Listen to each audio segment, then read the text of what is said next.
Thanks for watching. Don't forget to like, comment, share and subscribe to Mufti Tariq Masood, famous scholar. ونؤمن به ونتوكل عليه ونعوذ بالله من شرور أنفسنا ومن سيئات أعمالنا من يهده الله فلا مضل له ومن يضلل فلا هادي له ونشهد أن لا إله إلا الله وحده لا شريك له ونشهد أن محمدًا عبده ورسوله صلی اللہ تعالی علیہ وعلى آلہ وأصحابہ وبارک وسلم تسلیما کثیرا کثیرا اما بعد فاعوذ باللہ من الشیطان الرجیم بسم اللہ الرحمن الرحیم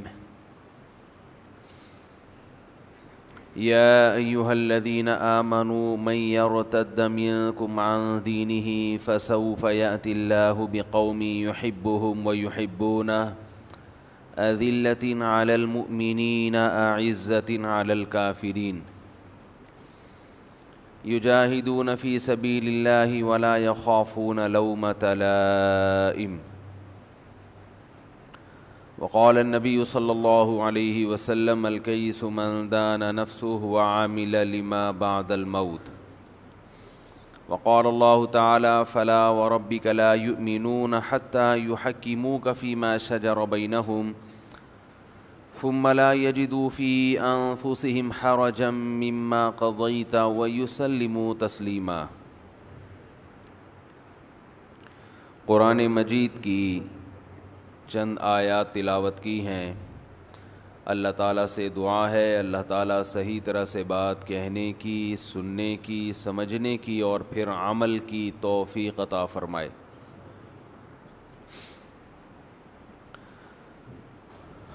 آج کل گھروں کا جو ماحول ہے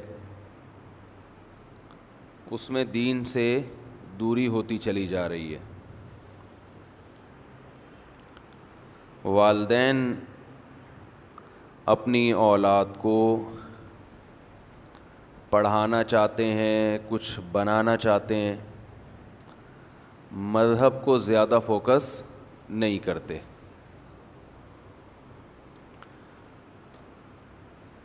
زور اس پر زیادہ ہے کہ یہ کچھ بن جائے، کچھ عزت حاصل کر لے، کچھ کمانے کے قابل بن جائے.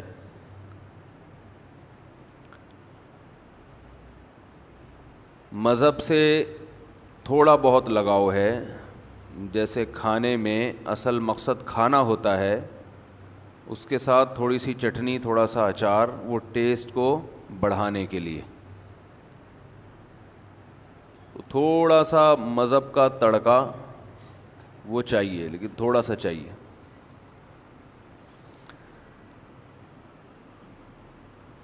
اس کی وجہ سے گھروں میں جو ایک روحانیت کا ماحول ہے وہ آہستہ آہستہ ختم ہو رہا ہے. اسکولوں کا، کالجز کا، یونیورسٹیوں کا جو حال ہے وہ آپ کے سامنے ہے. اس میں تربیت کا تو سوال ہی پیدا نہیں ہوتا. تربیت کے کچھ بنیادی اصول تھے، وہ اصول ہی چینج کر دیے ہیں. بڑوں کو سکھایا جا رہا ہے کہ چھوٹوں کا ادب کرو، شفقت نہیں بلکہ باقاعدہ ادب کرو. چھوٹوں پہ کوئی ذمہ داری نہیں ہے کہ اس نے بڑے سے کیسے بات کرنی ہے. ماتحتوں کو سکھایا جا رہا ہے کہ اپنے بڑوں سے بغاوت کرو، اور اس بغاوت کا نام آزادی. کچھ دن پہلے میں نے دیکھا کہ کسی نے اپنے چھوٹے بچے پہ ہاتھ اٹھایا تو اس پر بات چلنا شروع. میں پورا واقعہ بیان نہیں کروں گا، کسی کی توجہ اس طرف نہ چلی جائے. تو اس پر بحث چلنا شروع ہو گئی کہ بچوں کے جو حقوق ہیں ان حقوق کا تقاضا یہ ہے کہ بچوں پہ سختی نہ کی جائے.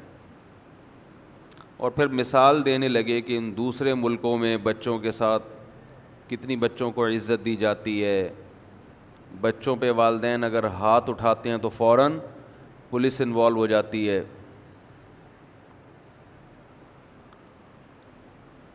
تو ہم لوگ بہت ساری چیزیں یورپ سے لے رہے ہیں, مغرب سے لے رہے ہیں, آنکھیں بند کر کے. یہ نہیں دیکھ رہے کہ کیا وہ کلچر یا وہ ماحول معاشرہ جو ہم وہاں چاہتے ہیں وہ ہمارے معاشرے میں ایڈجسٹ ہو سکتا ہے کہ نہیں ہو سکتا. بس ایک چیز ہے کہ گورے نے ترقی کی ہے, لہذا گورا ہر چیز میں ہم سے آگے, ہر چیز وہاں سے لو. گورے نے ترقی کی ہے, گورے نے ترقی کی, گورا پڑھا لکھا ہے, ہر چیز آنکھیں بند کر کے وہاں سے آ رہی ہے. یہاں تک کہ عجیب بات کہ گورے کی سائنس کو بنیاد بنا کے قرآن کا انکار کیا جا رہا ہے کہ گورے کی جو ریسرچ ہے سائنس کے بارے میں قرآن میں اس کا تذکرہ نہیں ملتا. تو پاگل پنے کی انتہا ہے. قرآن کا یہ دعویٰ ہی نہیں ہے کہ یہ کوئی سائنس کی کتاب ہے, نہ یہ ٹاپک ہے اس کا. قرآن میں ڈائناسورس کا ذکر کیوں نہیں ہے, قرآن میں یہ کیوں نہیں ہے, یہ کیوں نہیں ہے. جو اب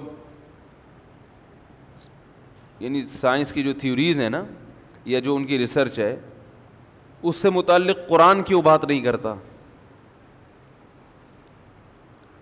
اب آپ ایک بات بتائیں, اگر 1400 سال پہلے قرآن نازل جب ہوا تھا اس میں ڈائناسورس کا بھی تذکرہ ہوتا, تو آپ صلی اللہ علیہ وسلم کے لیے اپنی نبوت کو منوانے کے ساتھ ساتھ ایک اس سے بڑا مشکل کام ڈائناسور کے وجود کو منوانا.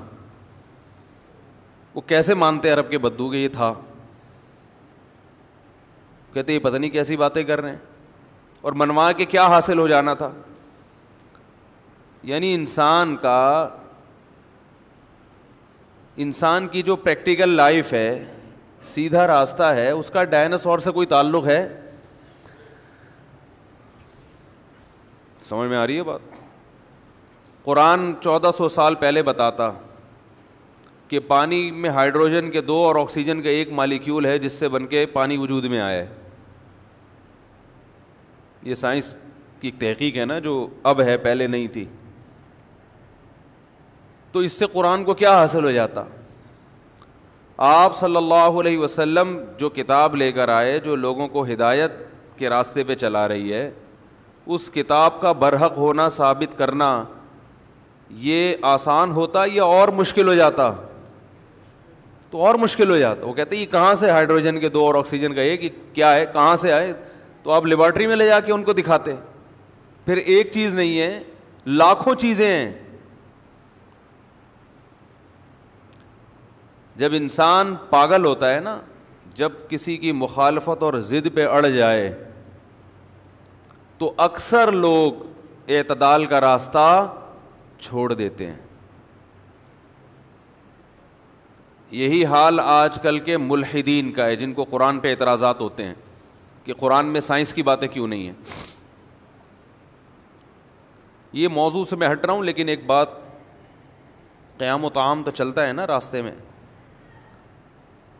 ایک بات خوب اچھی طرح سمجھ لیں, اس طرح کے اعتراضات قرآن پہ بہت زیادہ کیے جاتے ہیں. اور یہ جو ہمارے لڑکے یونیورسٹیوں میں سائنس پڑھتے ہیں, سائنسدانوں کے بارے میں پڑھتے ہیں, تو چونکہ ایک ہی چیز کو فوکس کیا ہے نا انہوں نے, تو ان کو بھی اعتراضات بہت ہوتے ہیں کہ قرآن میں سائنس کی جو تھیوریز ہیں ان کا تذکرہ کیوں نہیں ہے.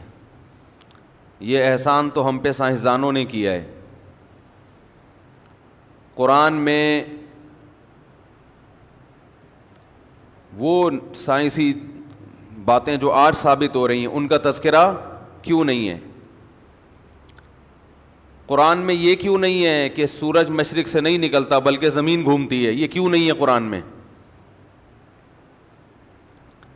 یہ بات خوب اچھی طرح سمجھ لیں پہلی بات، قرآن میں کوئی ایسی بات نہیں ہے جو سائنس کے اگینسٹ ہو. سائنس میں ریسرچ سے کوئی بات ثابت ہو، ایک ہوائی فائرنگ نہ ہو سائنسدانوں کی، باقاعدہ تحقیق سے کوئی بات ثابت ہو گئی اور سائنس نے اس کے خلاف کہا، قرآن نے اس کے خلاف کہا ہو، ایسا قرآن میں ایک جگہ بھی نہیں ہے، ایک آیت میں بھی نہیں ہے ایسا.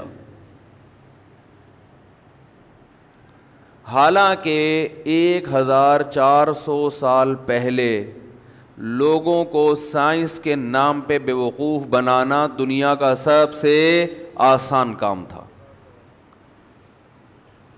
اگر یہ قرآن اللہ کا کلام نہ ہوتا تو اس میں 4 باتیں نہیں 4000 باتیں ایسی ہوتی جو آج سائنس کے بالکل اگینسٹ ہوتی. اور اس زمانے کی آپ کتابیں اٹھائیں، تحریریں اٹھائیں تو آپ کو ملے گا ایسے.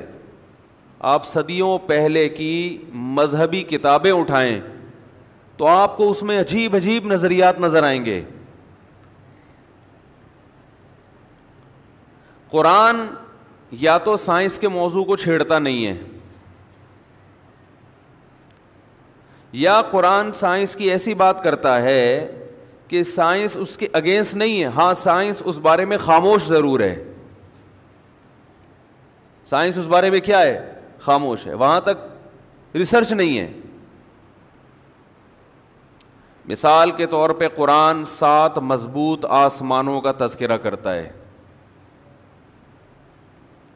کہ اللہ نے کتنے آسمان بنائے ہیں؟ 7. پہلا آسمان، پھر دوسرا آسمان، پھر تیسرا آسمان، پھر چوتھا، پھر 5واں، پھر 6واں، پھر 7واں. اب اگر کوئی سائنسدان کہے کہ ہم نے تو تحقیق کی ہے کوئی 7 آسمان نہیں ہے، تو یہ تحقیق جب ہو سکتی ہے جب آپ پوری کائنات کا وزٹ کر کے بولو بھائی آ گئے. یہ جب ہو سکتی ہے. ایک شخص دعویٰ کرے کہ اس دنیا میں ایک جنگل ایسا ہے جہاں آگ لگ جاتی ہے گرمیوں میں، آسٹریلیا میں ہوتا ہے نا، اور اتنی زیادہ آگ لگی تھی کہ وہ پورا ایک لندن جیسا شہر کے بقدر رقبہ جو ہے وہ جل کے خاکستر ہو گیا.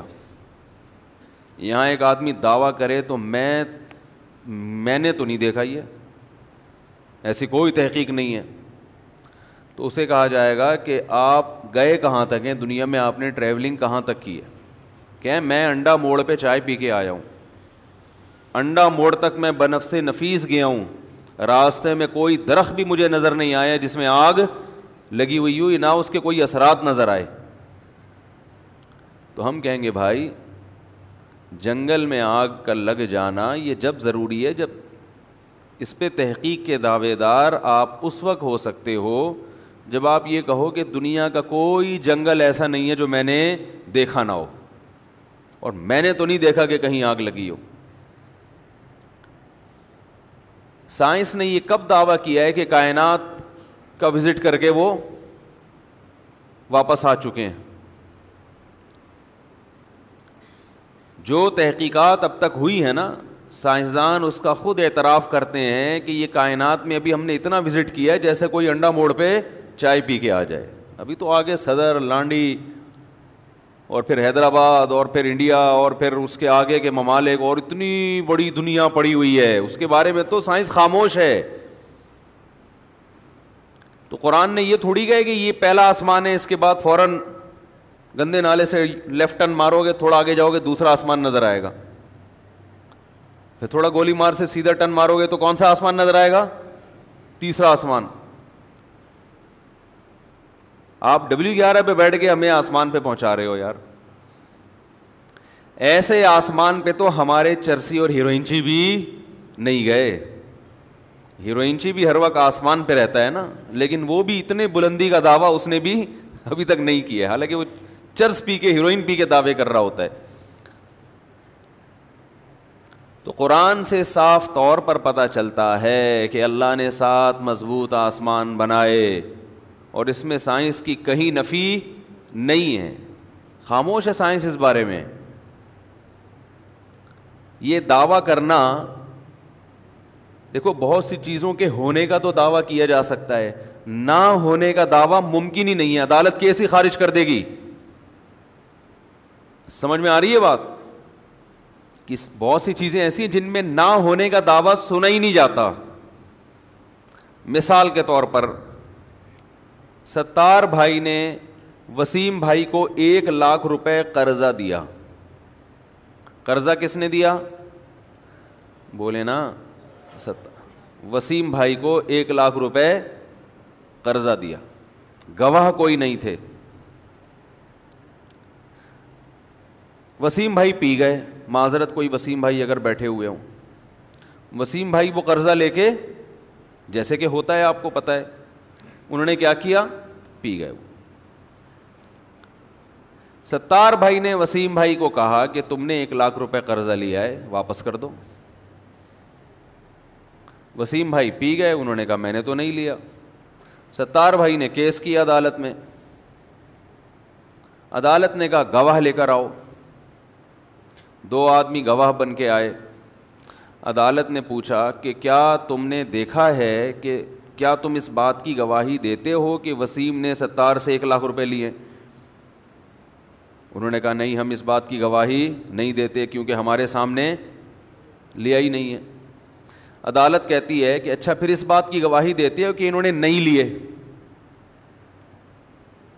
بولو بھائی, انہوں نے, وسیم نے ستار سے 1 لاکھ روپے نہیں لیے, اس کی گواہی دیتے ہو؟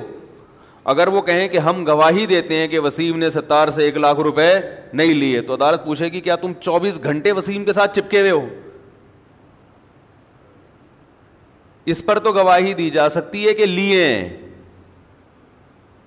اگر آپ یہ کہتے ہو نا کہ نہیں لیے, تو یہ نہیں کہہ سکتے کہ نہیں لیے, آپ کہہ سکتے ہو کہ ہمیں نہیں پتا کہ لیے ہیں کہ نہیں لیے, کیونکہ ہم 24 گھنٹے نہ وسیم کے ساتھ ہوتے ہیں اور نہ ستار کے ساتھ, اور ہوں بھی تو ہو سکتا ہے موبائل کی اپلیکیشن میں 1 لاکھ ٹرانسفر کر دیں اس کے اکاؤنٹ میں, تو ہمارے پاس اس قسم کی کوئی نالج نہیں ہے.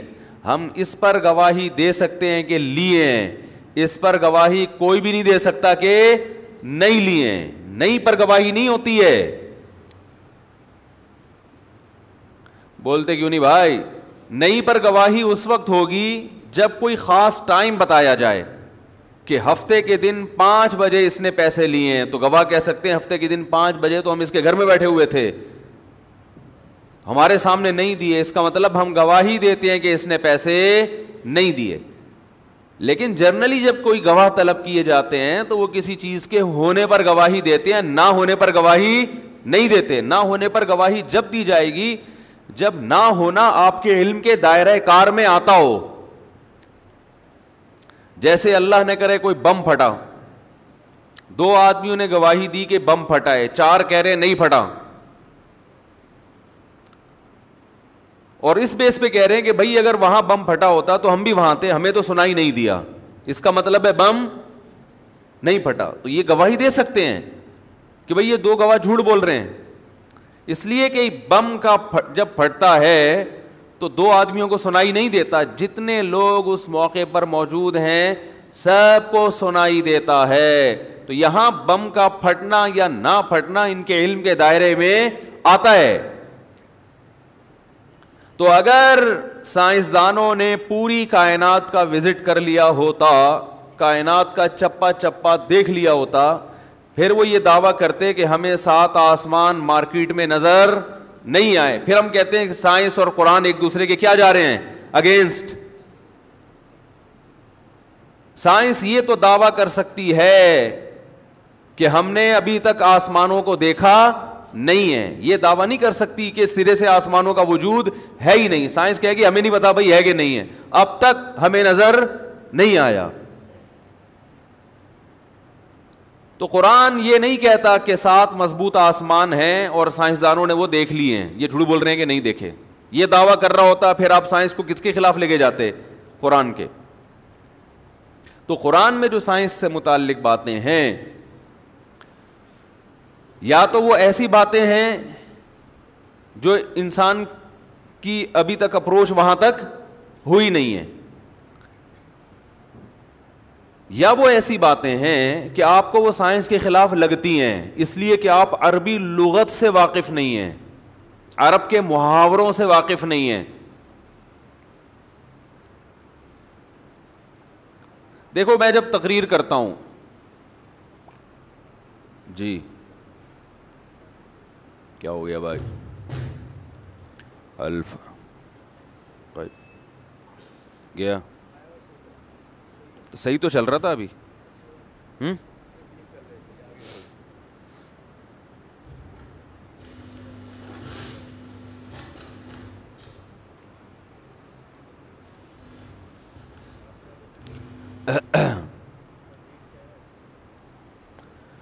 اللہ جی, تو یہ بات خوب یاد رکھیں کہ اگر قرآن میں یہ سائنسی نظریات ذکر ہوتے ہیں نا جن پر آج سائنسدان مطلع ہو رہے ہیں, تو اس سے قرآن آسان کے بجائے کیا ہو جاتا, مشکل ہو جاتا. اس سے لوگوں کو ہدایت نہیں ملتی بلکہ صدیاں ان تھیوریز کو صحیح ثابت کرنے میں لگ جاتی. تو یہ قرآن پھر بلاغت کی کتاب نہ ہوتی, معاذ اللہ. یہ قرآن پھر ہدایت نہیں, معاذ اللہ گمراہی کی کتاب بن جاتی.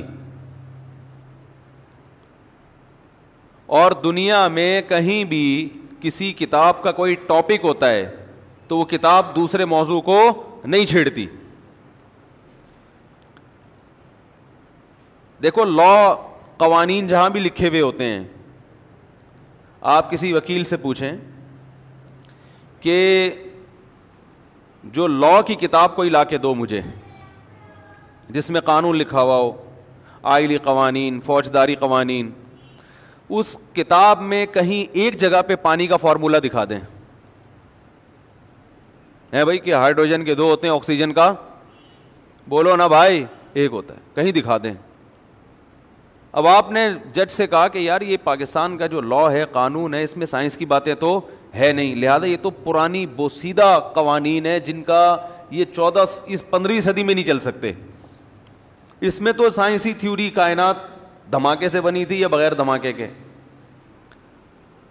اس میں تو نہ میڈیکل سائنس کی باتیں لکھی ہوئی ہیں, نہ اس میں جناب کوئی تھیوری, کوئی ڈارون کی کوئی تھیوری ہو کہ انسان کیسے پیدا ہوا, کیا ہوا, کچھ بھی نہیں ہے اس میں. یہ ہمیں پرانے زمانے کی طرف لے کے جا رہی ہے یہ کتاب.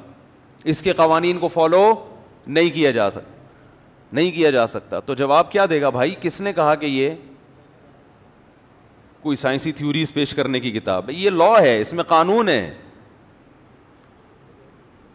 تو قانون کی کتابیں, نظریات درست کرنے کی کتابیں, ان کا ٹاپک سائنس ہے نہیں. اور یہ قرآن کا عیب نہیں ہے, یہ قرآن کی خوبی ہے کہ اس نے ٹاپک کو فوکس کیا ہے. قرآن اگر سائنس کی بات کرتا ہے تو وہ سائنس جو ہر پاگل سے پاگل کی سمجھ میں آسانی سے آ جائے, اس میں آپ کو سائنسدانوں سے مدد نہ لینی پڑے. افلا ينظرون الى الابل كيف خلقت, دیکھتے نہیں ہیں اونٹ کو ہم نے کیسے پیدا کیا ہے. کیا یہ اونٹ جیسا عجیب و غریب جانور خود سے پیدا ہو سکتا ہے؟ تو اونٹ میڈیکل سائنس کا ٹاپک ہے یا نہیں ہے؟ بولتے کیوں نہیں, کیا ہو گیا بھائی, اونٹ کس کا ٹاپک ہے؟ میڈیکل سائنس کا ٹاپک ہے نا. آپ جانوروں کے ڈاکٹر سے پوچھو کہ اونٹ کو کیسے کھانا ہے, اونٹ کا نظام ہاضمہ, بولو نا بھائی کیسا ہے, یہ ڈاکٹروں سے پوچھو گے نا. قرآن نے بھی تذکرہ کیا, دیکھتے نہیں ہو ہم نے اونٹ کو کیسے بنایا, کیف خلقت, کیسے بنایا ہے, کتنا عجیب جانور ہے. تو جتنا عجیب ہونا ایک بدو اور ایک صحرائی آدمی جانتا ہے, اللہ نے اس کے علم میں اضافہ نہیں کیا, بلکہ جتنی معلومات ہے نا اسی معلومات کو بیس بنا کر اپنا ہونا ثابت کیا ہے. کہ جتنی تمہیں اونٹ کے بارے میں معلومات ہیں اس میں مزید جانے کی ضرورت نہیں ہے مجھے پہچاننے کے لیے. جتنی معلومات ہیں یہ معلومات میری طاقت اور قدرت کو ثابت کرنے کے لیے کافی ہیں. باقی ڈاکٹروں کا شعبہ ہے وہ ساری وہ اونٹ کے بیٹھ کر تحقیقات کرتے رہیں, کتابیں لکھتے رہیں. میرے وجود کو ثابت کرنے کے لیے اور میرے انسانوں پر احسانات کو ثابت کرنے کے لیے اتنی معلومات کافی ہیں جتنی تمہیں ہیں. کہ ریگستان میں کیسے دوڑتا ہے, کئی کئی دنوں تک پانی کے بغیر گزارا کر, ہر یعنی احسن کل شیء خلقہ ہے نا, ہر چیز کو بہترین انداز سے بنایا. تو اونٹ کو ریگستان کے حساب سے ڈیزائن کیا گیا ہے, یہ خود سے نہیں بنا. خود سے چیزیں جو بنتی ہیں ان میں مینجمنٹ نہیں ہوتی. ریگستان میں انسان کو سفر کی ضرورت تھی صدیوں پہلے, تو اللہ نے اس کے لیے کس جانور کو پیدا کیا؟ اونٹ کو. ہر چیز اس کی ریگستان کے حساب سے. واحد جانور ہے جو ریت پہ آرام سے چل سکتا ہے, پاؤں دھستے نہیں ہیں اس کے. ریگستان میں پانی نہیں ہوتا, اللہ نے پانی کے ٹینکر پیدا کر دیے اس کے اندر. اگر یہ کائنات اتفاق سے وجود میں آئی ہوتی تو ریگستان میں وہ اونٹ کے اندر ایک ٹینکی اتفاق سے بنی ہوتی. کبھی آپ نے گھر خریدا اور وہاں ٹینکی لگی ہوئی ہے پانی کی, آپ پوچھتے ہیں یار یہ عام گھروں میں تو ٹینکی چھوٹی ہوتی ہے, یہاں یہ ٹینکی اتنی بڑی کیوں ہے؟ وہ کہہ رہا ہے یار ہم نے جب گھر بنا رہے تھے نا تو ہوا میں ایک ٹینکی اڑ کے آ کے یہاں فٹ ہو گئی تھی, ہم تو چھوٹی بنانا چاہتے تھے لیکن بہت بڑی فٹ ہوئی. اور چلو یہ خدا کی قدرت ہے, ایک بڑی سی ٹینکی اتفاق سے آ کے فٹ ہو گئی, کیونکہ یہاں پانی کئی کئی ہفتوں, یہ نارتھ کراچی ہے, یہاں پانی کے علاوہ آپ کو سب کچھ ملے گا, کچرا بھی ملے گا, پانی نہیں ملے گا آپ کو انڈا موڑ پہ. تو یہ بات عقل میں آ جائے گی, آپ کہو گے ایک تو اتنی بڑی ٹینکی فکس کیسے ہو گئی. دوسری بات یہ کہ ٹینکی کو کیا پتا کہ نارتھ کراچی میں پانی نہیں آتا, تو ہم نے انہی کے گھروں میں جا جا کے فٹ ہونا ہے. گائے کے وہ ٹینکی کیوں نہیں ہوتی میرے بھائی جس میں پانی اسٹور ہوتا ہے؟ دمبے کے وہ ٹینکی کیوں نہیں ہوتی؟ اونٹ کے کیوں ہوتی ہے؟ اس لیے کہ اونٹ نے اپنی پشت پہ بٹھا کے صدیوں پہلے سینکڑوں میلوں کا سفر کرنا ہے انسان کو بٹھا کے. اللہ نے کہا کہ اور پھر پانی بہت پیتا ہے اونٹ, تھوڑا پانی سے اس کا گزارا نہیں ہے, تو اس کے لیے اللہ نے اس کے کوہان میں چربی رکھ دی, بہت دنوں تک کھائے, کیونکہ ریگستان میں کھانا مارکیٹ سے کیا ہوتا ہے؟ شارٹ ہوتا. لمبی گردن رکھ دی کہ ریگستان میں بسا اوقات اونچے اونچے درخت ہوتے ہیں, ہر چیز اس کی ریگستان کے حساب سے بنائی گئی ہے. اور بہت سی چیزیں سائنسدانوں نے بتائیں.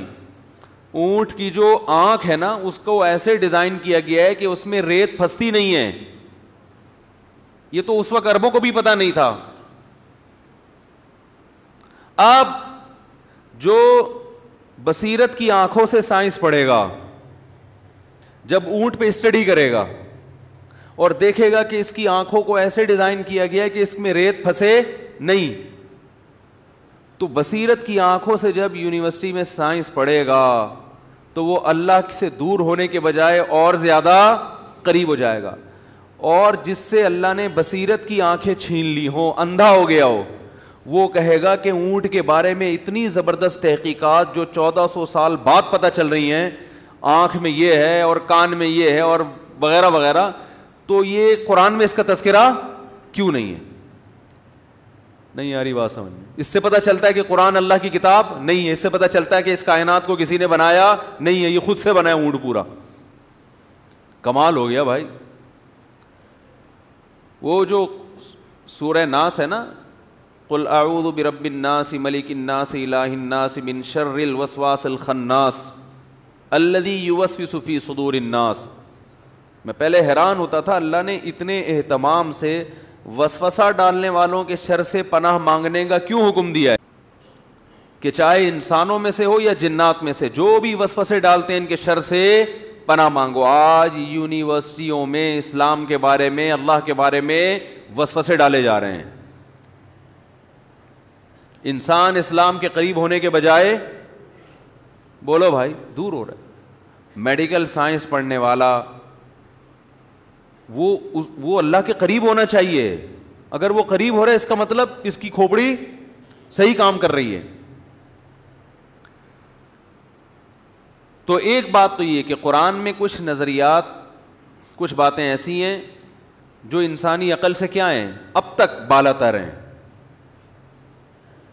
تو اس میں انسان خاموش ہے, نہ ہاں کر سکتا ہے اور نہ کر سکتا ہے. کچھ باتیں ایسی ہیں جو قرآن چونکہ عربی زبان میں ہے اور ہدایت کی کتاب ہے, تو اس میں عرب کے محاوروں کا اعتبار کیا قرآن نے, عرب کے محاورے. اس کی میں مثال دیتا ہوں. ہم جب کسی سے بات کرتے ہیں اور لیبارٹری میں نہ ہو, کوئی تحقیق میں نہ ہو, جنرلی جب ہم کسی سے بات کرتے ہیں تو ہم کسی کو کیا سمجھاتے ہیں؟ مثال کے طور پر میں آپ سے پوچھتا ہوں کہ بھائی سورج صبح کتنے بجے نکل رہا ہے؟ آپ ٹائم دیکھ کے بتاتے ہیں کہ جی صبح سورج نکلنے کا ٹائم 6:30 ہے, 6:30 بجے سورج نکلے گا. اور فرض کر لیں میں ایک ایسی ذات ہوں جس کے منہ سے کبھی جھوٹ نکلا ہی نہیں, اور جن سے میں نے ٹائم پوچھا کہ سورج کتنے بجے نکلے گا, انہوں نے بھی زندگی میں کبھی جھوٹ نہیں بولا. میں نے کہا سورج کتنے بجے نکلے گا؟ انہوں نے کہا جی 6:30 بجے. وہاں کوئی سائنسدان بیٹھا ہوا تھا, اس نے کہا یہ جس نے کہا ہے نا 6:30 بجے سورج نکلے گا, اس کی رپورٹیں غلط ہیں, اور آئندہ اس کی کسی تحقیق پہ اعتماد نہیں کرنا. اس نے نقشے میں تحقیق کر کے بتایا 6:30 بجے نکلے گا, 100% غلط کا ہے, اور اب میں اس کی کسی بات پر اعتماد نہیں کروں گا. میں پوچھتا ہوں کیوں بھائی؟ اس نے کہا اس کو پتہ ہی نہیں کہ سورج نہیں نکلتا, زمین ڈھلکتی ہے. سورج تو اپنی جگہ پر ہے, زمین یوں ہوگی 6:30 پہ, جس سے سورج آپ کو لگے گا کہ نکل رہا ہے, حالانکہ سورج نکلتا, ارے بولو نا کیا ہو گیا, سورج نکلتا نہیں ہے. سورج, یار کیا ہو گیا, آپ تو نکلے ہوئے ہیں. اب وہ سائنسدان کہے گا کہ یہ تو بالکل پرلے درجے کے جاہل لوگ ہیں, دونوں ایک نمبر کے جاہل. اس نے کہا سورج 6:30 بجے نکلے گا مشرق سے, اور اس نے کہا ہاں ٹھیک ہے مان لیا. تو یہ دونوں کیا ہیں؟ جاہل. ان کمبختوں کو یہ نہیں پتا کہ پورے سائنسدان, ساری دنیا کے سائنٹسٹ اس پر متفق ہیں کہ سورج نہیں نکلتا, سورج تو اپنی جگہ پہ زمین گھوم جاتی ہے, سورج مشرق سے نہیں نکلتا اور نہ مغرب میں. اب میں کہہ رہا ہوں غروب آفتاب کا ٹائم کیا ہے, مغرب سورج غروب کب ہوگا؟ انہوں نے بتا دیا جی 6:10 پہ فار ایگزامپل غروب ہوگا. ابے سورج تھوڑی غروب ہوتا ہے. تو جو سائنسدان اس قسم کی حماقت کرے گا اسے کہیں گے بھائی تو لیبارٹری میں بیٹھا ہے یا تو عام معاشرے میں چل پھر رہا ہے. جب معاشرے میں آپ ایک لوگوں میں ہوتے ہو تو لوگوں کی جو مینٹل اپروچ ہے نا, جو مینٹل لیول ہے, اس پہ آ کے بات کرتے ہو. اور سائنسدان بھی باہر جا کے یہی بات کر رہا ہوگا کہ سورج مشرق سے نکلتا ہے اور مغرب میں غروب ہوتا ہے. وہ تھیوری اس کی وہ یونیورسٹی کی حد تک ہے. تو بہت سی باتیں قرآن نے انسان کے لیول پہ اتر کے کی ہیں, اس کو خام خام میں سائنس کے اگینسٹ لے جا کے بقراتیاں اور افلاطونیاں پیش کرنا کہ سائنس تو کہتی ہے یوں ہوتا ہے اور قرآن کہہ رہا ہے یوں. او بھائی قرآن اگر اس طرح سے بات شروع کر دیتا تو اصل مدعا رہ جاتا, نبی صلی اللہ علیہ وسلم ایک نئی بحث لے کر آ جاتے کہ سورج کہاں سے نکلتا ہے. سورج نہیں نکلتا بلکہ زمین گھومتی ہے. وہ عرب کے بدو جن کو اونٹ چرانے کے علاوہ ان کو کچھ بھی نہیں آتا تھا, وہ یہ تھیوریز لے کے وہ اس پہ ریسرچ کرنے لگ جاتے کہ یہ کیا کہہ رہے ہیں آپ. تو یہ کتاب ہدایت بنتی. تو اس لیے قرآن نے آپ کے مینٹل لیول پہ آ کے بات کی ہے. اس زمانے کے لوگوں کے حضرت ذوالقرنین مغرب کی طرف پہنچے, وجدہا تغرب فی عین حمیہ, سورج کو دیکھا کیچڑ میں غروب ہو رہا ہے. وجدہا, انہوں نے دیکھا بھی نہیں ہے, پایا, محسوس کیا کہ سورج کہاں غروب ہو رہا ہے, کیچڑ میں. اس پہ لوگ اعتراض کر رہے ہیں کہ سورج تو کیچڑ میں غروب, بولو بھائی نہیں ہوتا.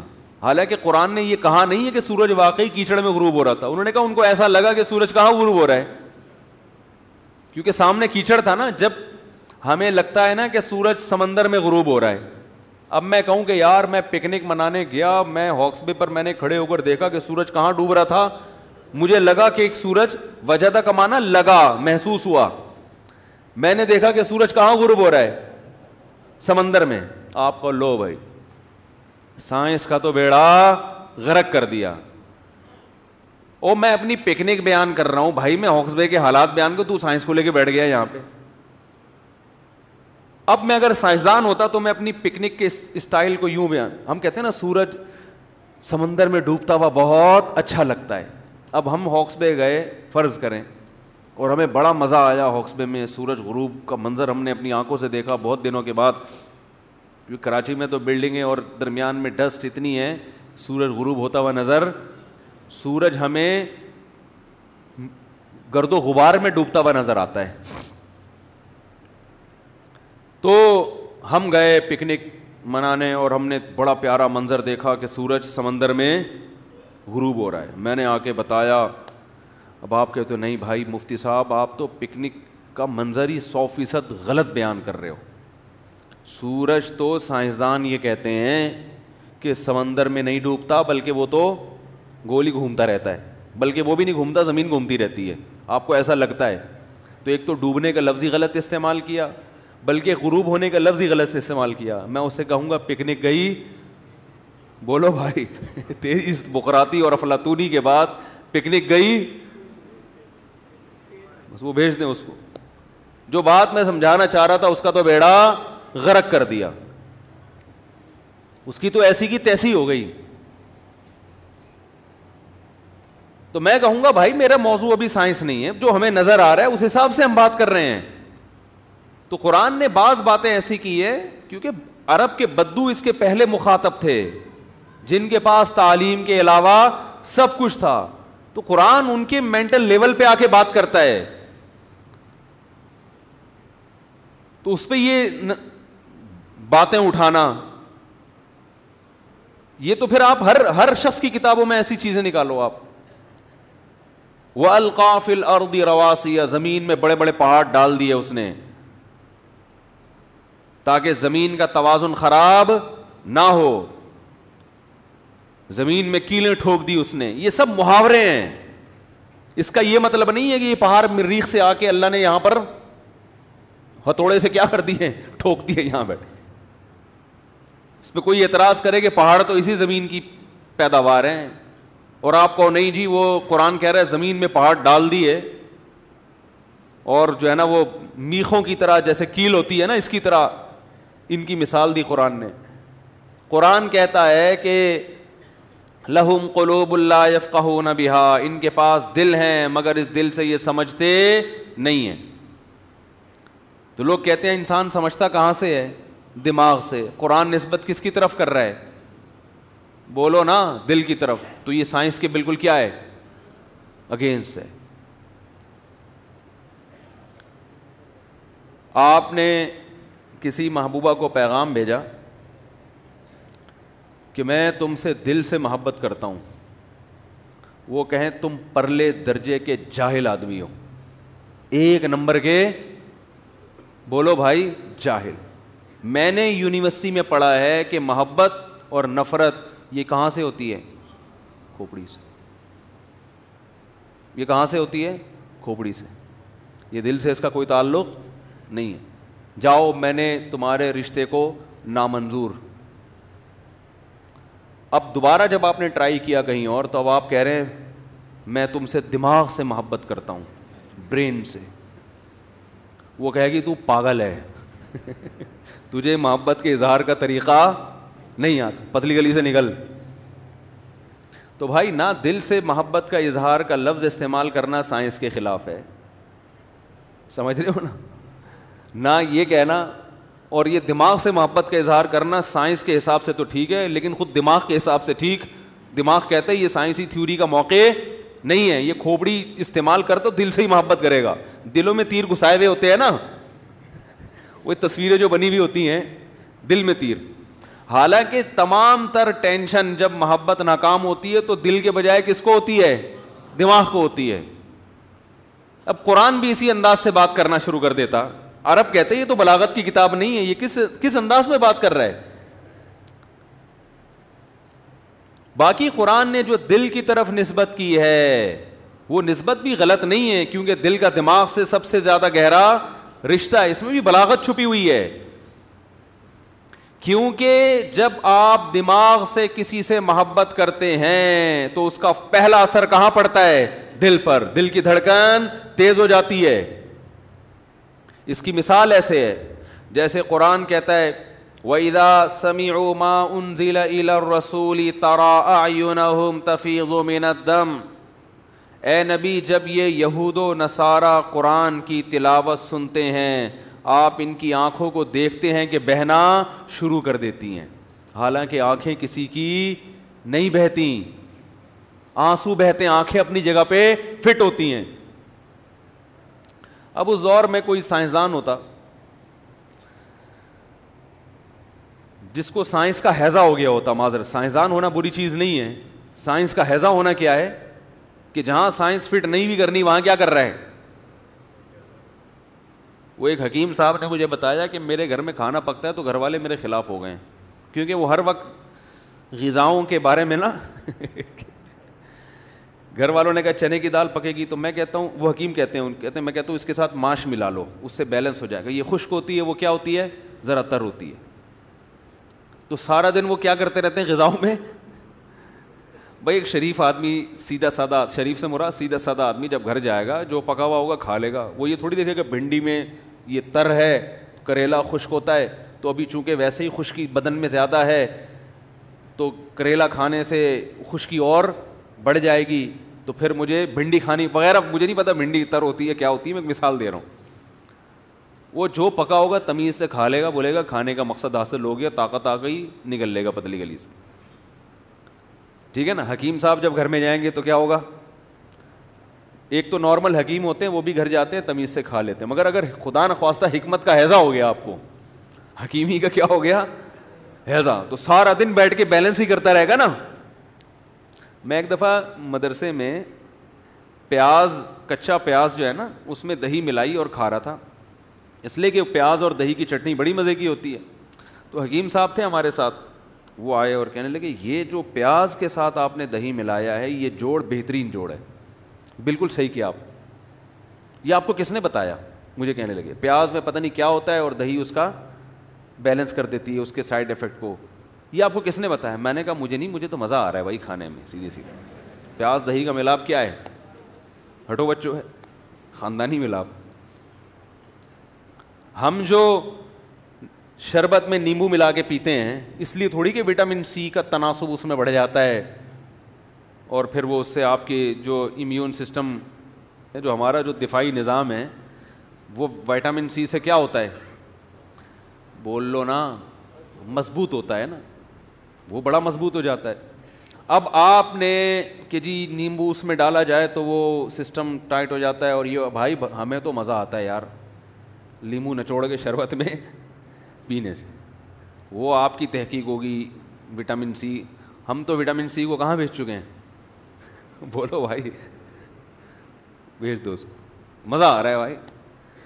تو اسی طرح بات یہ چل رہی تھی کہ آپ نے کسی محبوبہ سے کہہ دیا کہ میرا دل تم پہ عاشق ہے، وہ میڈیکل سائنس کی اسٹوڈنٹ تھی، اس نے کہا تم تو بالکل جاہلوں والی باتیں کر رہے ہو، یہ تو 200 سال پہلے بلکہ 1000 سال پہلے ریسرچ سے ثابت ہو چکا ہے کہ عشق دل سے نہیں بلکہ کہاں ہوتا ہے، دماغ سے ہوتا ہے۔ تو آپ اس سے کہیں گے بھائی تو رہنے ہی دے، تیرے ساتھ گزارا بولو بھائی نہیں ہے۔ تو قرآن ایک بلاغت کی کتاب ہے۔ ہاں میں یہ عرض کر رہا تھا کہ قرآن میں کیا آتا ہے، وَإِذَا سَمِعُوا مَا أُنزِلَ إِلَى الرَّسُولِ، جب رسول پہ جو کلام نازل ہوا یہ دیکھتے ہیں، تَرَىٰ أَعْيُنَهُمْ تَفِيضُ مِنَ الدَّمْعِ، آنسوؤں سے ان کی آنکھیں بہنا شروع کر دیتی ہیں، حالانکہ آنکھیں کسی کی نہیں بہتی۔ جب نبی صلی اللہ علیہ وسلم پر یہ آیت نازل ہوئی، آپ نے عربوں کو پڑھ کے سنائی تو کسی عرب نے یہ اعتراض نہیں کیا کہ تحقیق سے پتہ چلتا ہے کہ آنکھیں نہیں بہتی بلکہ کیا بہتے ہیں، آنسو۔ وہ سمجھتے تھے بھائی ان کا مطلب کیا ہے، مقصد یہ کہ بہت زیادہ روتے ہیں، بس اس کے علاوہ اور کوئی مقصد نہیں ہے۔ دیکھو ہم عام محاوروں میں کہتے ہیں کہ فلاں کی آنکھیں سو گئی ہیں، کہتے ہیں نا، حالانکہ آنکھ نہیں سوئی ہوتی، سویا کیا ہوتا ہے، دماغ، لیکن اس کا اثر کہاں ظاہر ہوتا ہے، آنکھ پر، اور ایسا اثر کہ نظر آ رہا ہوتا ہے۔ اثرات تو اور بھی جگہ پہ ظاہر ہوتے ہیں مگر اس کے لیے سائنسی تحقیق کے ہم محتاج ہیں۔ آنکھ پہ جو اثر ظاہر ہوتا ہے وہ فی البدیہی نظر آتا ہے۔ تو اسی طرح قرآن دل کی طرف نسبت کرتا ہے، اس لیے کہ دماغ میں جب بھی کوئی چیز داخل ہوتی ہے، محبت یا خوف، اس کا فوری اثر کہاں آتا ہے، دل پہ، دل کی دھڑکن تیز ہو جاتی ہے۔ تو اس لیے ساری دنیا میں جب بھی کسی سے محبت یا خوف کا تذکرہ کیا جاتا ہے، یہاں تک کہ سائنسدان اپنی لیبارٹری سے باہر جب اس بات کا تذکرہ کرے گا تو وہ بھی کس کی طرف نسبت کرے گا؟ دل کی طرف. جس سائنٹسٹ نے یہ تحقیق کی ہے نا کہ انسان دماغ سے سوچتا ہے، دل سے نہیں سوچتا، وہ بھی جب گھر میں جا کے عام مجلس میں بات چیت کرے گا تو سوچنے کی نسبت کس کی طرف کرے گا؟ دل کی طرف. وہ بھی یہی کہے گا. تو اس طرح بہت سی قرآن کی باتیں ایسی ہیں جو قرآن نے اس زمانے کے محاوروں کے اعتبار سے بات کی ہے، اس کو آج کل ملحد لوگ، ایتھیس لوگ یا قرآن کے انکار کرنے والے لوگ سائنسی تھیوری کے مقابلے میں لا کے پیش کرتے ہیں. تو یہ حماقت ہے. یہ اس کی علامت ہے کہ آپ جو چیز جہاں کا ہے نا وہ وہاں کے بجائے کہاں لگا رہے ہو، وہ کہیں اور استعمال کر رہے ہو آپ اس کو. تو بات کہاں سے شروع ہوئی، کہاں سے چلی تھی؟ اچھا، اس میں بھی حکمت ہوتی ہے. جیسے قرآن کہہ رہا ہے نا ان کی آنکھیں بہنا شروع کر دیتی، یہ مبالغہ ہے، بہت زیادہ روتے ہیں. جب کوئی کہتا ہے نا کہ بہت زیادہ روتے ہیں تو گویا آنسو نہیں بہ رہے بلکہ باقاعدہ آنکھیں چھل کے جا رہی ہیں. تو شاعروں کے کلام میں بھی یہ مبالغہ ہوتا ہے. شاعروں کے کلام میں تو بعض دفعہ جھوٹ مبالغہ ہو جاتا ہے، اس لیے وہ غلط ہے. تو قرآن مجید میں اللہ رب العزت نے الحمد سے لے کے والناس تک یہ قرآن کی صداقت ہے کہ کوئی ایک بات بھی ایسی نہیں. اچھا یہ بات خوب یاد رکھیں، قرآن میں یہ نہیں ہے کہ یہ لوگ ذکر کرتے ہیں نا کہ قرآن میں آتا ہے کہ سورج مشرق سے نکلتا ہے اور مغرب میں غروب ہوتا ہے، تو یہ سائنس کے خلاف ہے. تو یہ بات تو سمجھ میں آ گئی ہوگی نا، یہ تو ساری دنیا کہتی ہے سورج مشرق سے نکلتا ہے. تو یہ کیوں کہتی ہے، اس کی وجہ میں نے آپ کے سامنے بیان کر دی. تو اس سے، اور یہ جو قرآن میں آتا ہے کہ سورج چل رہا ہے، والشمس تجری لمستقر لہا، کہ سورج اپنے ایک ٹھکانے کی طرف مسلسل چل رہا ہے، اس پر لوگ اعتراض کر سکتے ہیں کہ سورج تو رکا ہوا ہے، چل نہیں رہا. تو اس کے بھی دو جواب ہیں کہ یہ بھی ایسا ہی ہے جیسے سورج مشرق سے نکلتا ہے اور مغرب میں غروب ہوتا ہے، ہمارے حساب سے ایسا ہی ہے. تو یہ خدا کی قدرت کی بہت بڑی دلیل ہے. اور دوسری بات یہ ہے کہ یہ دعویٰ کرنا کہ سورج نہیں چل رہا سرے سے کسی ٹھکانے کی طرف، یہ دعویٰ کرنا بھی آسان نہیں ہے. دیکھیں جب ہمیں کوئی چیز چلتی بھی نظر آتی ہے نا تو وہ اس وقت نظر آئے گی کہ جب اس کے مقابلے میں کوئی چیز رکی ہوئی ہو. آپ چلتی ہوئی ٹرین میں بیٹھے ہوتے ہیں، آپ کو چلتی ہوئی لگتی ہے اس لیے کہ باقی تمام چیزیں نہیں چل رہی ہوتی. لیکن اگر سب چیزیں چل رہی ہیں، دیکھو ہم بھی چل رہے ہیں نا ابھی، ارے زمین گھوم رہی ہے تو ہم بھی گھوم رہے ہیں، لیکن آپ کو محسوس ہو رہا ہے کہ ہم گھوم رہے ہیں، اس لیے کہ آپ کے ساتھ ساری چیزیں کیا ہو رہی ہیں. کیا ہو گیا؟ ہمارے ساتھ ساری چیزیں گھوم رہی ہیں. تو نظام شمسی کا جو سسٹم ہے نا، سورج زمین سورج کے گرد اور اپنے محور کے گرد بھی گھوم رہی ہے. تو سورج آپ کو اس وقت چلتا ہوا نظر آئے گا جب زمین رک گئی جائے اور سورج اپنا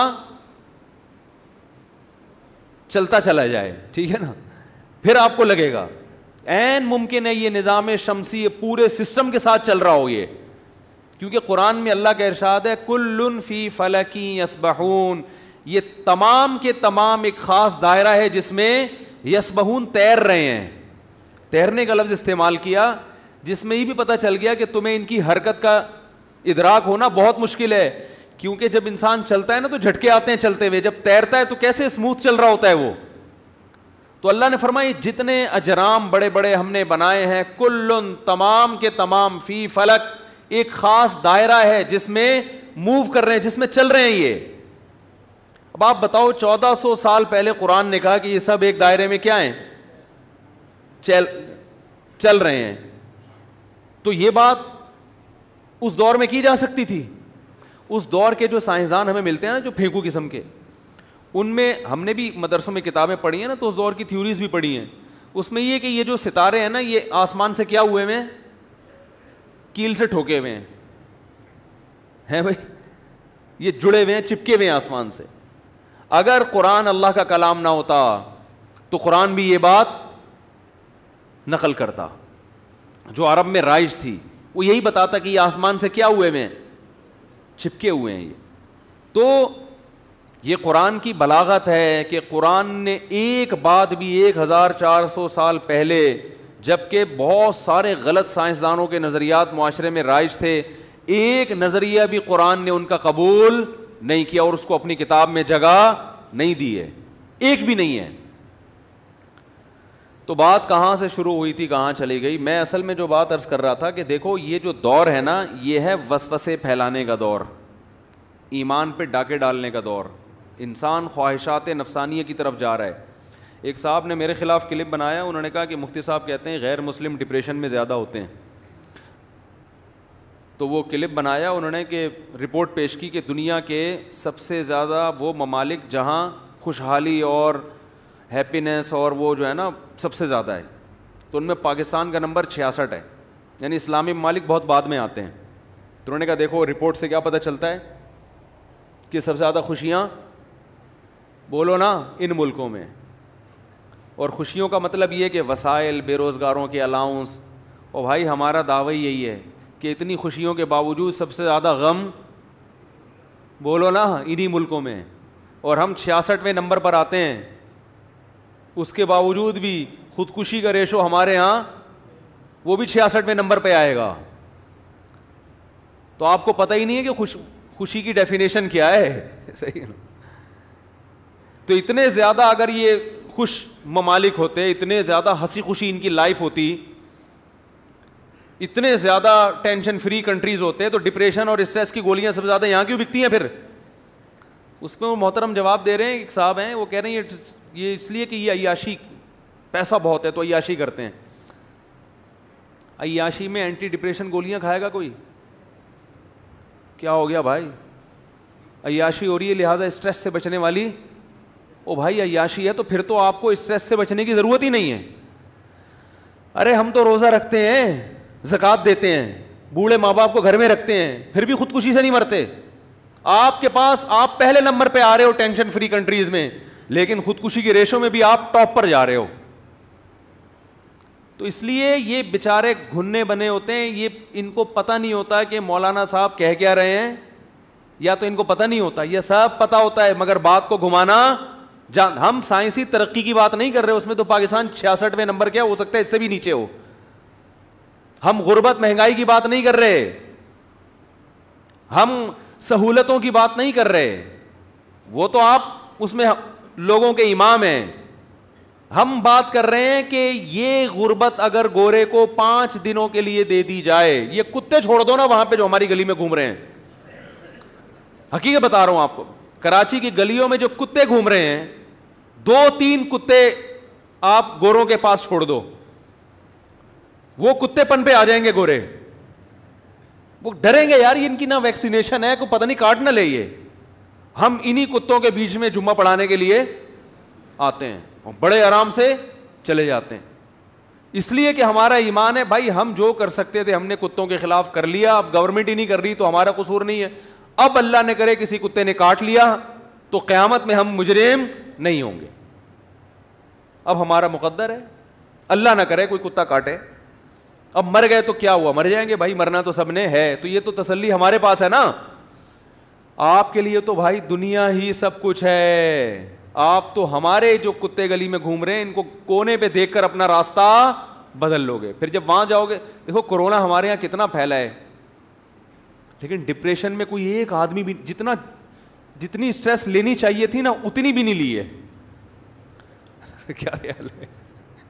جتنی سچی مچی کی بنتی تھی, جو ٹینشن ہونی چاہیے تھی ایک شریف آدمی کو جس کی وجہ سے وہ احتیاطیں کرتا ہے, وہ والی ٹینشن بھی نہیں لی ہے. اس کی وجہ یہ نہیں ہے کہ جناب وہ کرونا ہی نہیں ہے, اس کی وجہ یہ ہے کہ بھائی مر جائیں گے نا زیادہ سے زیادہ, یہی ہو جائے گا نا, اور کیا ہوگا, تو مر جائیں گے نا. کیا خیال ہے؟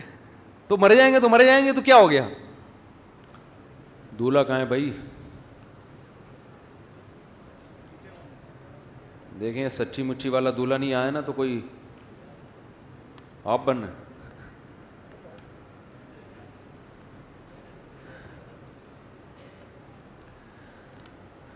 آج کل ویسے ہی شادیاں تاخیر سے ہوتی ہیں, پھر اس میں اور مزید تاخیر آپ کریں گے.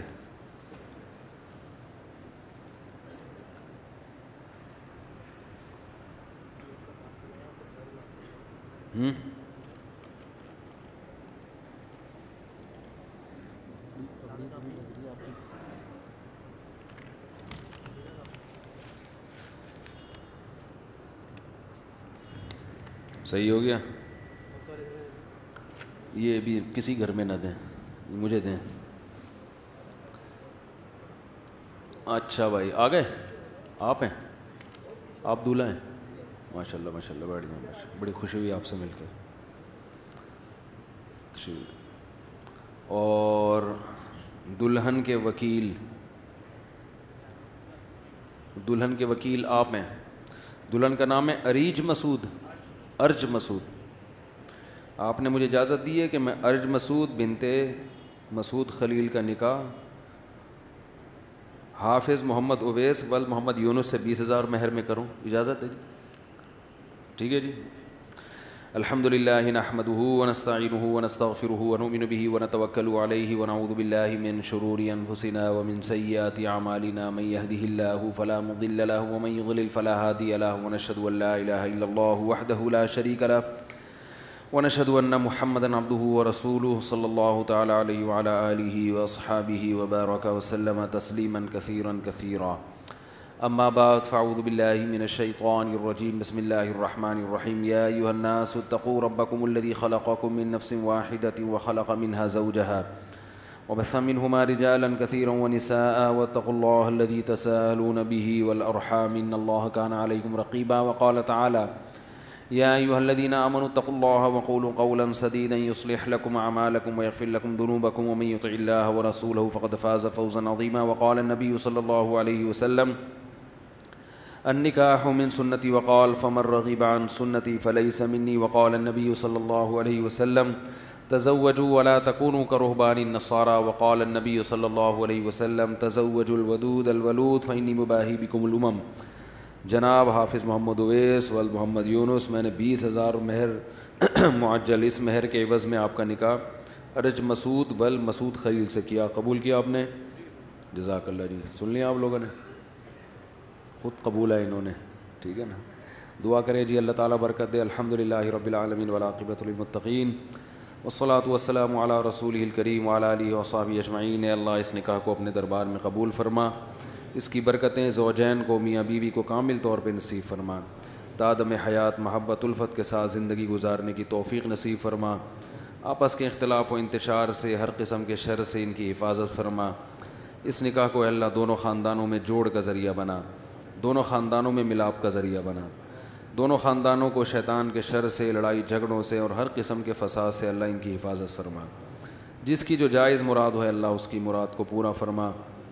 اللہم انا نسألک من خیر ما سألک منہ نبیک محمد صلی اللہ علیہ وسلم ونعوذ بک من شر ما استعاذک منہ نبیک محمد صلی اللہ علیہ وسلم. انت المستعان وعلیک البلاغ ولا حول ولا قوة الا باللہ. صلی اللہ تعالیٰ علی خیر خلقہ محمد وعلی آلہ وصحبہ اجمعین برحمتک یا ارحم الراحمین. اللہ تعالیٰ مبارک کرے جی, ٹھیک ہے جی, اللہ مبارک کرے جی. وہ پرچے پہ سوالات دے دیں. آپ لوگوں نے جانا ہو تو جا سکتے ہیں. اچھا بھائی, مفتی صاحب حلیم اللہ تعالیٰ کا صفاتی نام ہے, کیا ہم کھانے والی حلیم کو دلیم کہہ سکتے ہیں؟ کیونکہ حلیم کہنا ادب کے خلاف ہے. سارے پرچے پکڑا دیں. حلیم کو حلیم ہی کہیں جو اس کا نام ہے, دلیم نہ کہیں. حلیم اللہ کا نام ہے کسی اور سینس میں, کسی اور مفہوم میں, اور دیگ کا نام ہے کسی اور مفہوم میں. جب دیگ کو حلیم کہا جاتا ہے تو اللہ کا نام دماغ میں نہیں ہوتا. اس پر میرا پورا ایک شارٹ کلپ ہے. اس طرح لوگ خام خام میں نا وہمی بنا رہے ہیں لوگوں کو, دین کو بھی مشکل بنا رہے ہیں. عربی میں جو بلیڈ ہے نا, بلیڈ جس سے سر کو گنجا کرتے ہیں, اس کو موسیٰ کہتے ہیں. تو کتابوں میں لکھا ہے موسیٰ, کہ موسیٰ سے سر کو صاف کیا, حالانکہ موسیٰ پیغمبر کا نام بھی ہے. لیکن جب بلیڈ کے معنی میں ہوتا ہے تو کسی کا دماغ بھی حضرت موسیٰ علیہ السلام کی طرف نہیں جاتا, اور جب حضرت موسیٰ کا تذکرہ چلتا ہے تو کسی کا دماغ بھی, وہ تو آپ لوگوں نے کو پتہ نہیں ہے اس لیے آپ کا ذہن جا رہا ہے نا, تو اس سے کوئی فرق نہیں پڑتا.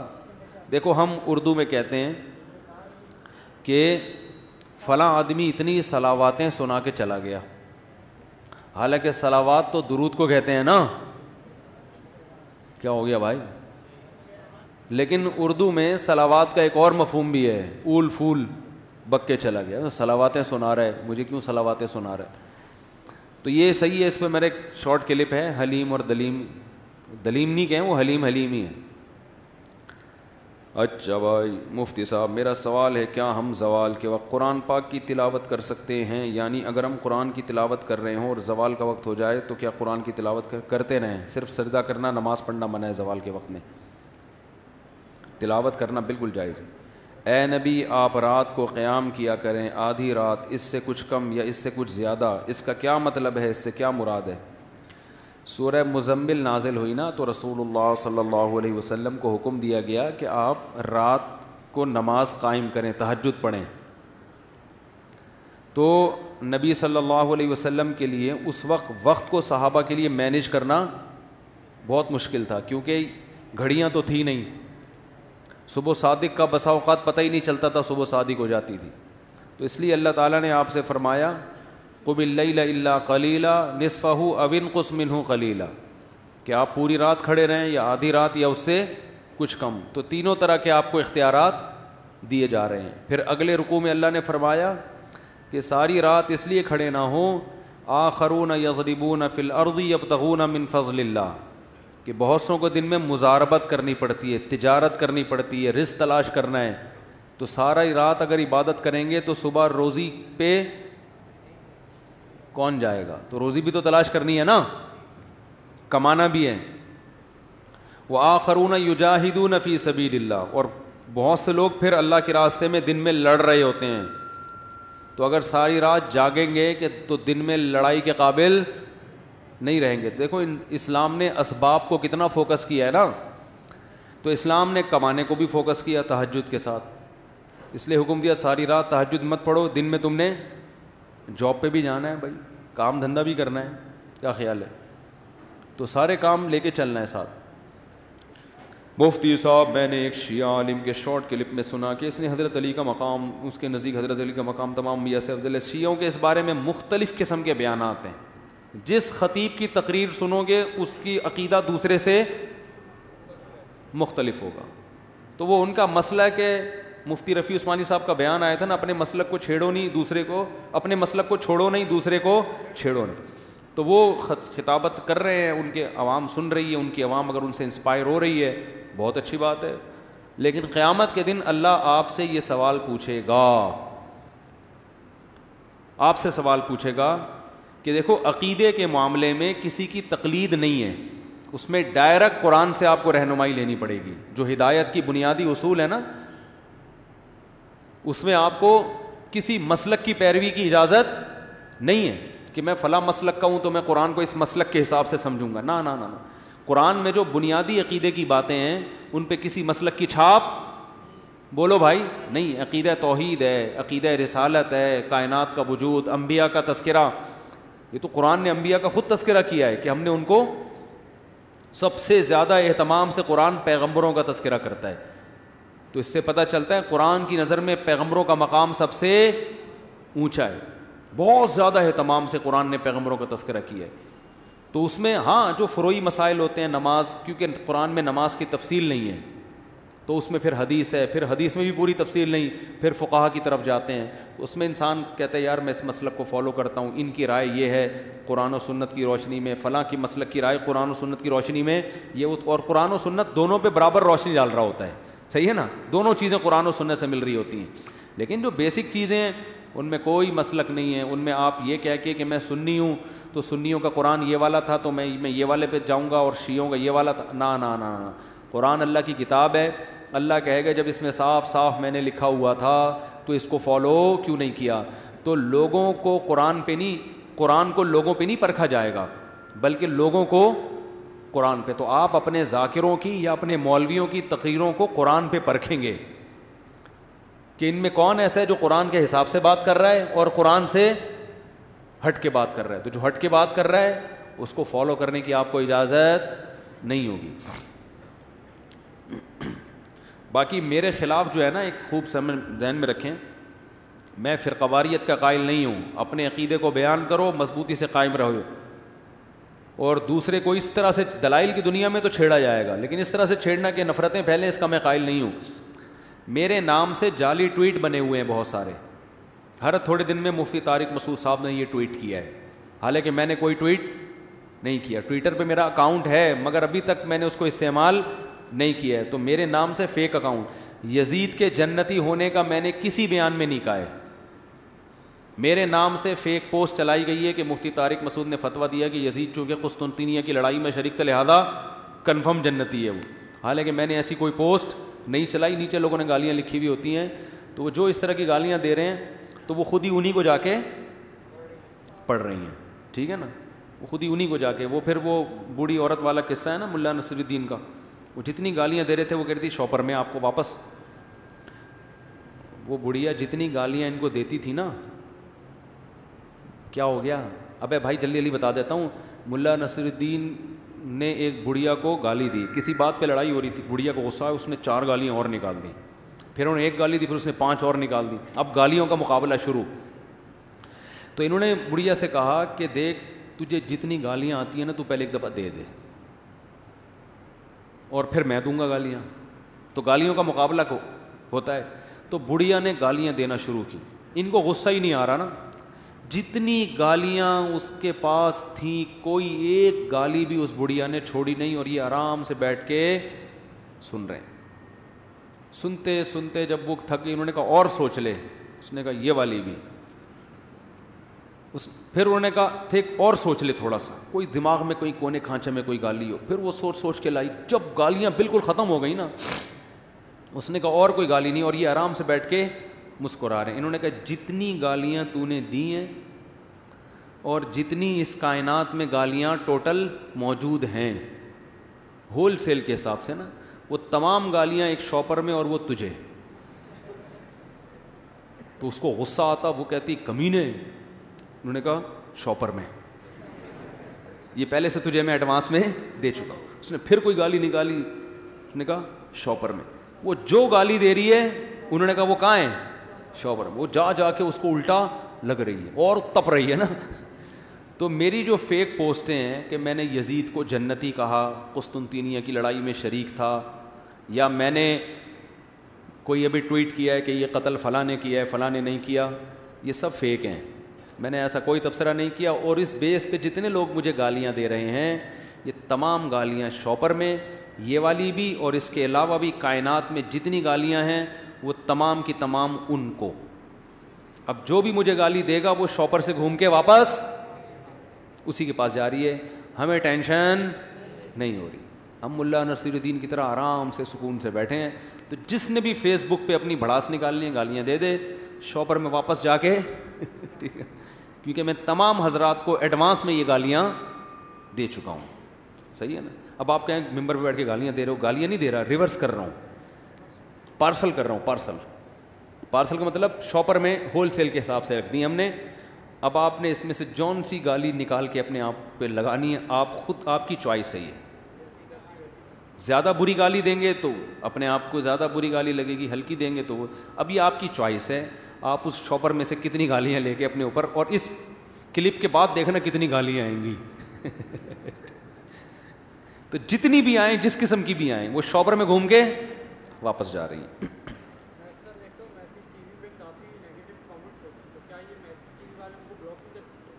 بھائی میسج ٹی وی کی باتیں میسج ٹی وی سے پوچھیں, مجھ سے کیوں پوچھ رہے ہیں؟ نہیں, وہ میسج ٹی وی ایک مستقل الگ چینل ہے. ہم سے ہمارے چینل کے بارے میں پوچھیں. میرا چینل مفتی طارق مسعود اسپیچز, اور دوسرا ہے آسک مفتی طارق مسعود. ان 2 کے بارے میں آپ مجھ سے پوچھ سکتے ہیں. اس میں کوئی غلط چیز آئے تو پھر مجھے بتائیں. مفتی صاحب میں نکاح کرنا چاہتا ہوں, مجھے زنا کا ڈر لگا رہتا ہے کہیں گناہ نہ ہو جائے, لیکن مجھے گھریلو مسائل نکاح کرنے سے روک رہے ہیں, میں کیا کروں؟ کر لو. جہاں اتنے مسائل ہیں ایک مسئلہ اور ہو جائے گا.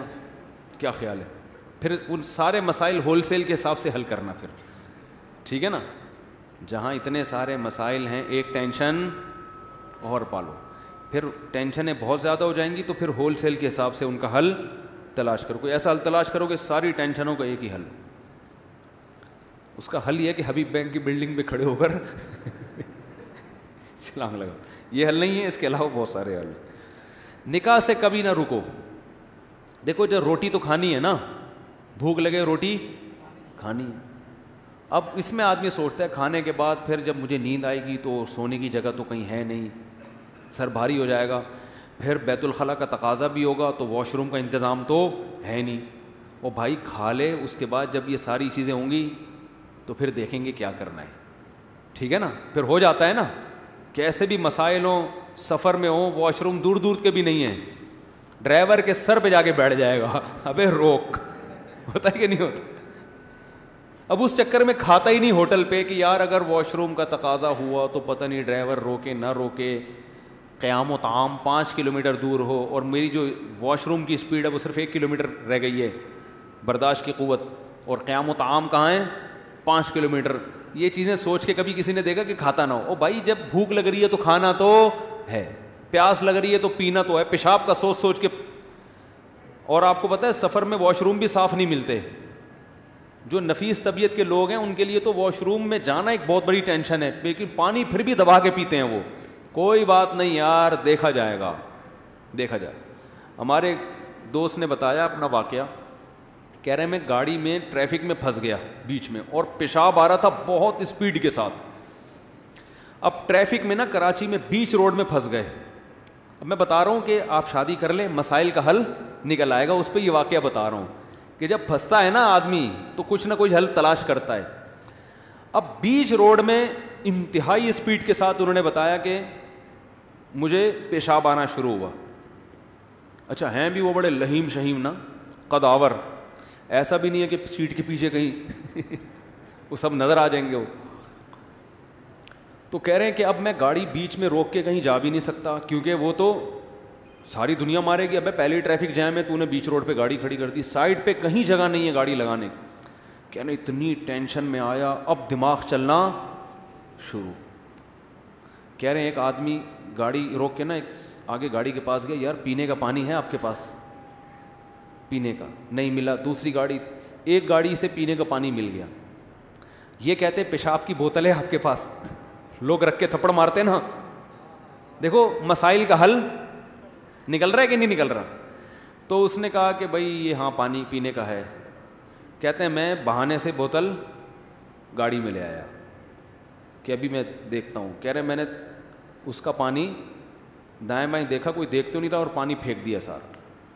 بوتل میں پیشاب کیا محترم نے, اور بوتل پہ ڈھکن لگا کے ٹائٹ اس کو کس دیا. اور کہہ رہے ہیں جیسا ہی موقع کہیں نظر آیا نا, کوئی دیکھ تو نہیں رہا, جب رش ختم ہوا تو وہ بوتل باہر پھینک. مسائل کا حل نکلا کہ نہیں نکلا؟ اب وہ کہتے ہیں چونکہ کراچی میں ٹریفک بھی ہو سکتا ہے, روڈ جیم بھی ہو سکتا ہے, قریب میں ممکن ہے واش روم نہ ہو, لہذا پانی نہ پیو. تو پیاس کی جو ٹینشن ہے وہ برداشت کرنا کتنا مشکل کام ہے. ایسے ہی چھڑے چھاٹ کے لیے بیوی کے بغیر زندگی گزارنا وہ اس سے بھی زیادہ مشکل کام. ہر وقت شہوت سے دماغ خراب ہوتا ہے, گناہ کے خیالات آتے ہیں, صحت برباد ہوتی ہے. تو بھائی یہ تو کرنا ہی ہے, نکاح تو کرنا ہی کرنا ہے. جب سر پہ پڑے گی تو ٹینشنوں کا حل انشاءاللہ پھر تلاش کریں گے, اور پھر سنجیدگی سے تلاش بھی کرتا ہے آدمی. جب گھر میں تانے ملتے ہیں نا بیوی کی طرف سے, پھر آدمی سنجیدگی سے جاب تلاش کرتا ہے. اچھا بھائی, ان میں سے کسی غیر مسلم کو نہیں دینا چاہیے, اور کیا دینا چاہیے؟ زکوٰۃ, خیرات, فطرہ, صدقہ, قربانی کا گوشت. زکوٰۃ اور فطرہ نہیں دے سکتے غیر مسلم کو, باقی خیرات, صدقہ, قربانی کا گوشت, ہدیہ, یہ چاروں چیزیں غیر مسلم کو بھی دی جا سکتی ہیں. مغرب کی نماز پڑھنے مسجد میں آئے اور نیت بھی مغرب کی تھی, مگر غلطی سے زبان سے عشاء کا لفظ نکل گیا, تو کیا نماز ہو گئی؟ ہو گئی, کیونکہ دل کی نیت کافی ہے. دل میں اگر مغرب ہے تو زبان پہ عشاء ہونے سے کوئی فرق نہیں پڑتا. بیوی بچے انتقال کے بعد سارا سامان لے کر چلے گئے اور وہ سامان بیوی کی بہن استعمال کر رہی ہے, کیا یہ جائز ہے؟ بیوی کے انتقال کے بعد, اچھا بچے سارا نہیں بھائی, جتنا بھی سامان ہے بیوی نے جو چھوڑا اس میں وراثت جاری ہوگی. شوہر کا اس میں چوتھائی حصہ ہے, باقی سب وراثت میں تقسیم کریں. یہ سارا سامان اٹھا کے لے جانا صحیح نہیں ہے. بیوی کا مہر اگر ذمہ میں رہ گیا, اس کا انتقال ہو جائے تو کیوں کیسے ادا کرنا ہوگا؟ وراثت وہ مہر جو ہے وراثت میں شامل ہو جائے گا, اپنا چوتھا حصہ اس میں سے کاٹیں, 3 حصے اپنی بیوی کے بچوں کو یعنی اپنے بچوں کو دے دیں, وہ ان کا حصہ ہے وہ. کیا روح جمعرات کے دن گھر میں واپس آتی ہے یا نہیں؟ روح کو پتہ ہی نہیں ہوتا بھائی آج جمعہ ہے, جمعرات ہے, ہفتہ ہے, کیا ہے. ایک خاتون اینکر نے سوال کیا کسی مولانا سے کہ آج کل ریپ کے سین بہت ہو رہے ہیں, اس کی کیا وجہ ہے؟ انہوں نے کہا جب آپ جیسی عورتیں لباس میں باہر نکلیں گی تو ریپ تو ہوگا. کیا انہوں نے درست کہا؟ ان سے جا کے پوچھو بھائی. دوسروں کی ٹینشنیں بھی میرے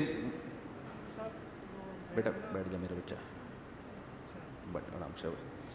مفتی صاحب ایک ایتھیسٹ سے, ہاں یہ ہو گیا, آخری سوال ہے.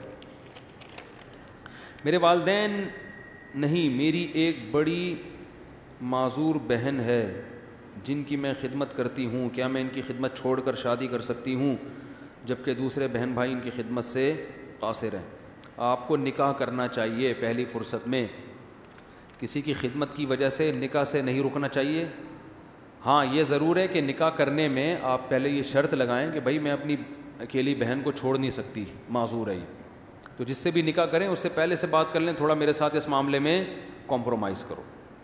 وہ کمپرومائز کرنے کے لیے تیار نہ ہو تو کہیں بھائی میری طرف سے آپ کو دوسری شادی کی بھی اجازت ہوگی, مجھے بہن کی خدمت سے بولو نا, نہیں روکیں. تو اس طرح سے کچھ آپس میں شرطیں طے کر کے نکاح ہو جائے گا. نکاح میں تاخیر کی تو وہ معذور بہن کی جو حالت ہے کل آپ کی حالت نہ ہو جائے, وہ اور مسائل نہ کھڑے ہو جائیں.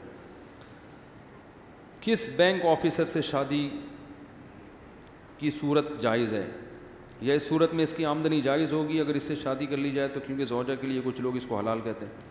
جو بینک میں جاب کرتے ہیں نا, ان کی ارننگ تو سود کی ہو تو ان کی بیوی کے لیے تو مجبوری میں جائز ہے اپنے شوہر کی آمدن سے کھانا, کیونکہ اس کے پاس تو کوئی ذریعہ ہے نہیں. لیکن ایسے آدمی سے شادی کرنا جائز نہیں ہے بھائی, وہ تو کسی کی ہو گئی, پتہ نہیں تھا, اب مجبوری ہے نا. پہلے سے باقاعدہ ایسے شخص سے شادی کرنا تاکہ پھر وہ سودی آمدن سے آپ کھائیں, یہ اپنے اختیار سے جائز. شادی ہو گئی تو ایک الگ بات ہے, ابھی تو ہوئی نہیں ہے نا. تو کسی کی بھی سودی ارننگ ہو عورت کے لیے اس سے نکاح جائز نہیں ہے, ہو گئی ہو تو ایک مجبوری کی بات ہے. چلیں جی جی.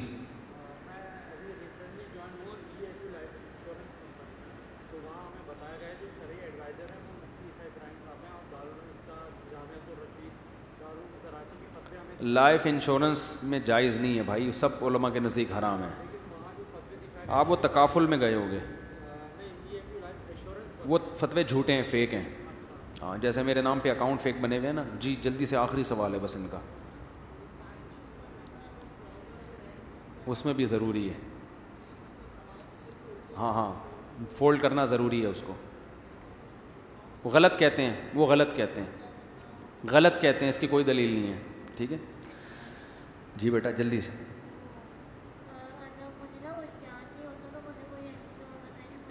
دیکھو جو میں دعا آپ کو بتاؤں گا نا تو وہ دعا بھی تو یاد ہی کرنی پڑے گی نا آپ کو. ان کو کچھ یاد نہیں ہوتا تو کہہ رہے ہیں ایسی دعا بتا دیں کہ یاد ہو جایا کرے. تو جب میں دعا بتاؤں گا وہ بھی تو یاد ہی کرنی پڑے گی نا, پھر پڑھیں گے. تو جتنی دیر میں وہ یاد کریں گے اتنی دیر میں وہ یاد کر لیں جو کرنا چاہ رہے ہیں.